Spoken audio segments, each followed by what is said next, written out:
केंद्रीय गृह मंत्री ने आज नवा रायपुर में नेशनल इन्वेस्टिगेशन एजेंसी (एनआईए) की नई बिल्डिंग का किया उद्घाटन।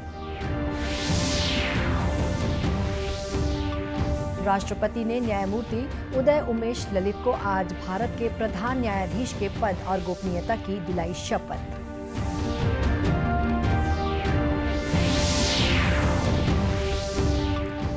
प्रधानमंत्री कल 11 बजे आकाशवाणी से मन की बात कार्यक्रम के जरिए अपने विचार करेंगे साझा।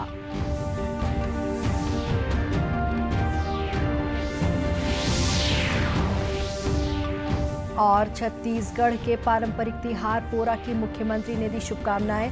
बैलों की पूजा के साथ खेल प्रतियोगिताओं का हो रहा आयोजन।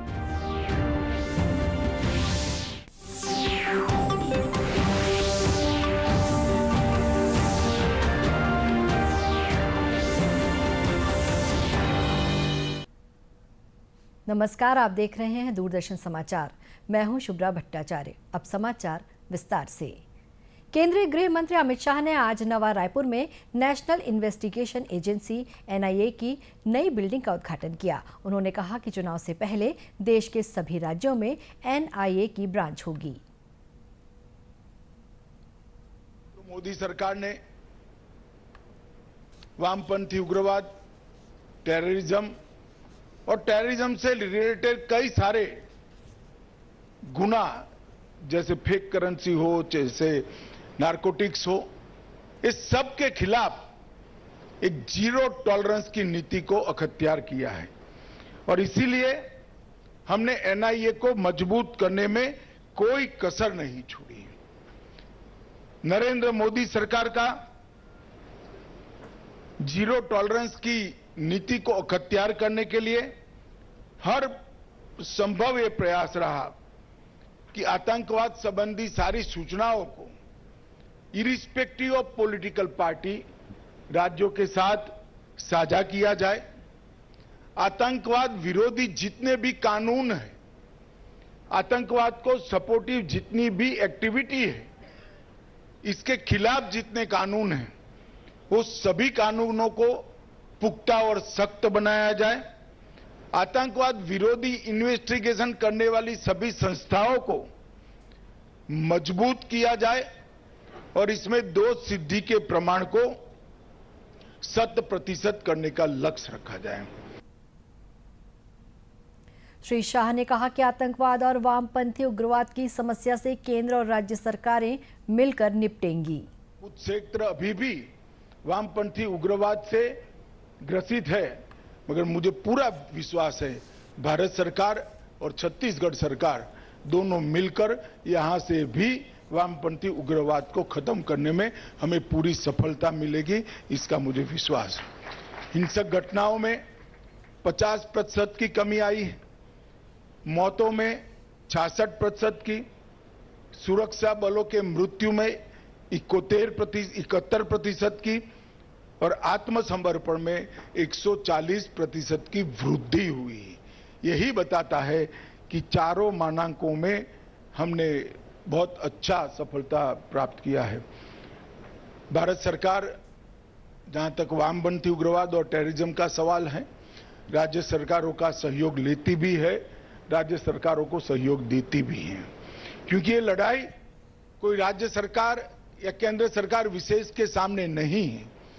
ये लड़ाई मानवता के खिलाफ है, देश के खिलाफ है, देश का अर्थतंत्र के खिलाफ है।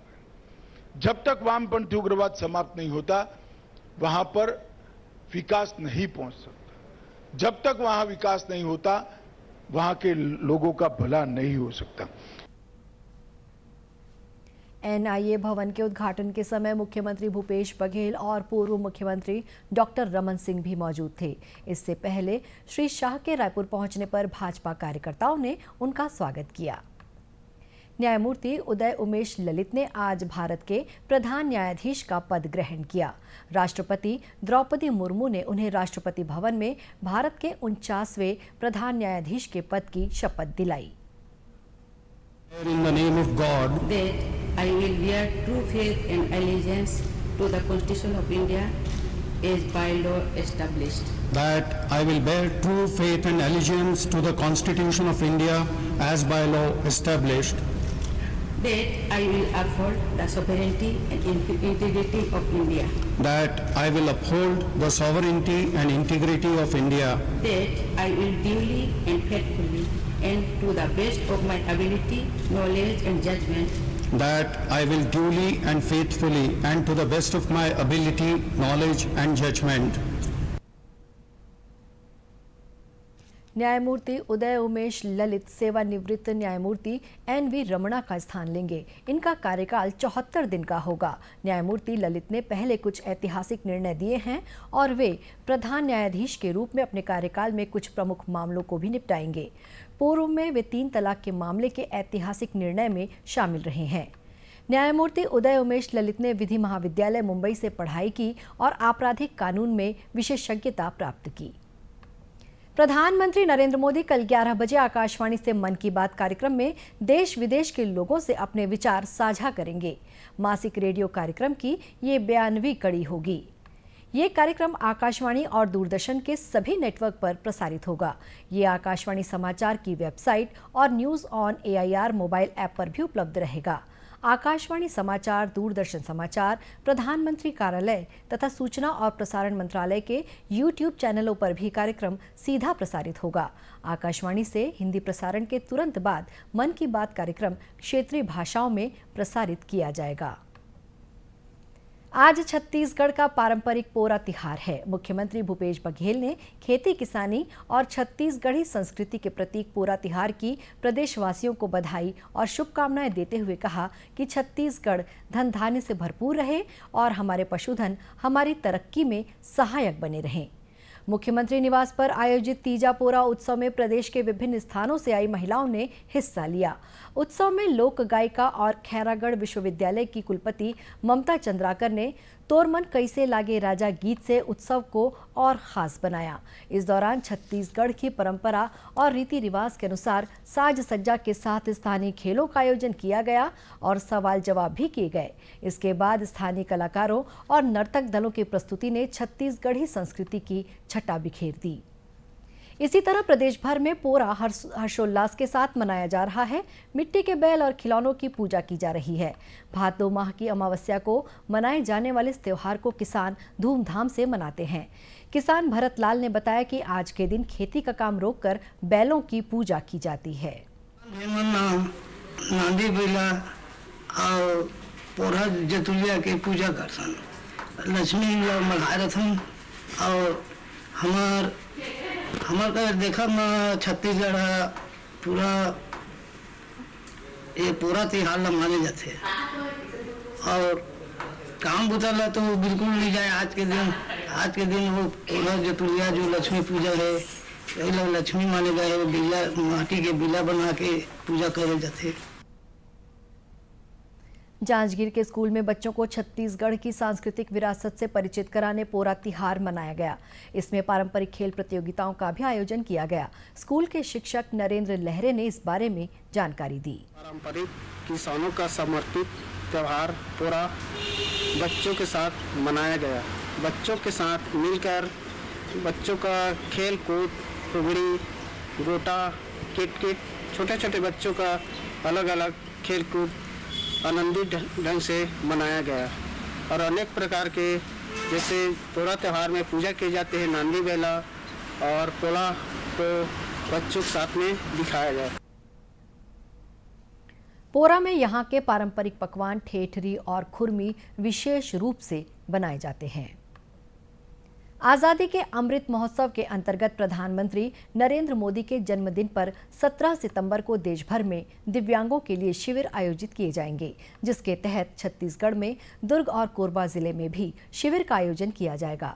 सांसद सरोज पांडे ने दुर्ग में पत्रकार वार्ता में बताया कि प्रधानमंत्री के जन्मदिन के अवसर पर पूरे देश भर में 75 स्थानों पर इस तरह के शिविर आयोजित किए जाएंगे। शिविर में दिव्यांगों के अलावा बुजुर्गों और बच्चों को सहायक उपकरणों का वितरण होगा। आज़ादी के अमृत महोत्सव के अवसर पर 75 जगहों पर 17 सितंबर को इस शिविर का आयोजन होगा। उसमें दुर्ग भी शामिल है और छत्तीसगढ़ में कोरबा जिला भी शामिल है। इन दोनों जगहों पर 75 जिलों में हमारे छत्तीसगढ़ प्रदेश के 2 जिले शामिल हैं और यहाँ के लोगों को प्रधानमंत्री जी के जन्मदिवस के अवसर पर यह लाभ मिलेगा। जिनके पास में रजिस्ट्री पंजीकरण नहीं हो पाया है जिनका, वो अपना आधार कार्ड लेकर आए, लेकिन जिनकी विकलांगता है उनके लिए पंजीकरण ज़रूरी है।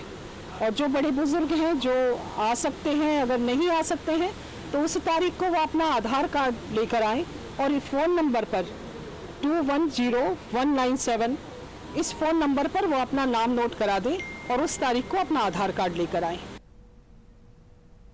डॉक्टर सरोज पांडे ने बताया कि इसके लिए 1 और 2 सितंबर को पंजीयन शिविरों का आयोजन किया जाएगा और फिर 17 सितंबर को शिविर में सहायक उपकरणों का मुफ्त वितरण किया जाएगा।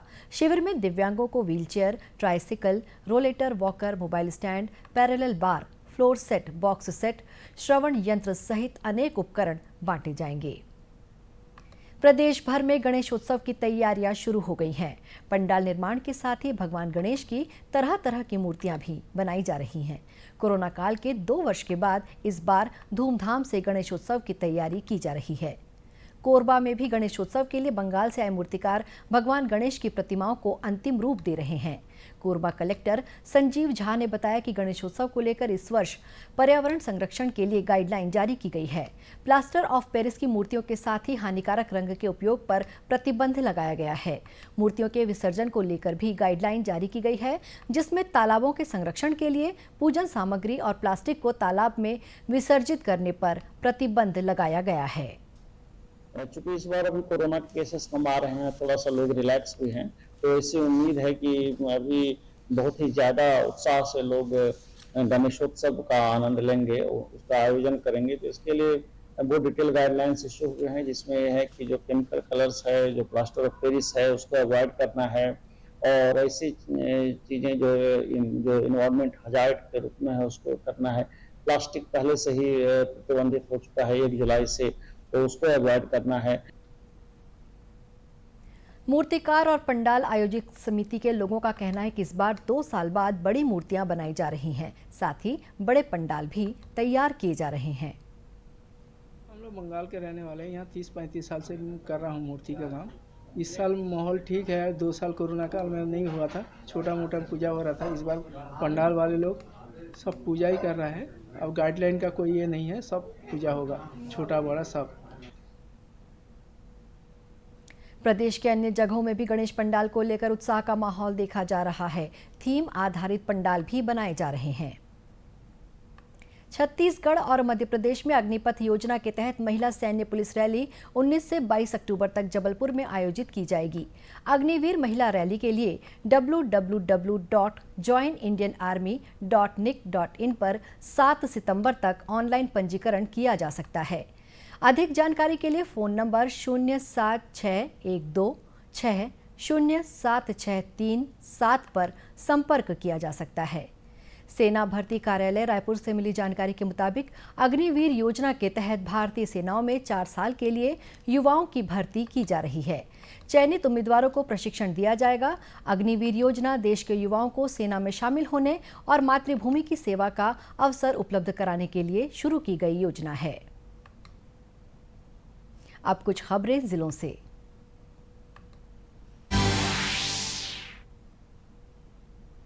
बस्तर संभाग क्षेत्र आदिवासी विकास प्राधिकरण की बैठक कोंडागांव में आयोजित की गई। इस बैठक में बस्तर क्षेत्र आदिवासी विकास प्राधिकरण के सदस्यों ने 32 करोड़ के बजट को बढ़ाकर 100 करोड़ करने का प्रस्ताव किया।